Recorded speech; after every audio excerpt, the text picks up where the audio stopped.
আমাকে রাজাকার বলে যদি তাকেও প্রমাণ করতে না পারে 10 কোটি টাকার মানহানি মামলা দায়ের করব।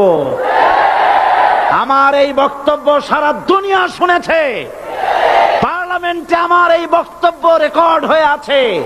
সেদিন 3 শতাধিক পার্লামেন্ট মেম্বারের কেউ আমার চ্যালেঞ্জ গ্রহণ করেন নাই। যে কোনো ব্যক্তি পার্লামেন্টে গিয়ে আমার বক্তৃতা দেখে আসতে পারেন। এরপরে 1997 সনের 7ই অক্টোবর দৈনিক জনকণ্ঠ পত্রিকা যখন আমার বিরুদ্ধে লিখলো, সেই পত্রিকায় সাঈদীর ওপেন চ্যালেঞ্জ 8ম পাতা 1997 7ই অক্টোবর, এত বড় 2 কলমে হেডিং। সেখানে আমি বলেছি, বাংলাদেশের সকল সাংবাদিক, গোয়েন্দা বিভাগ, বাংলাদেশের সকল বুদ্ধিজীবীকে আমি আমার পিরোজপুরে আমন্ত্রণ করছি। আমার উপস্থিতিতে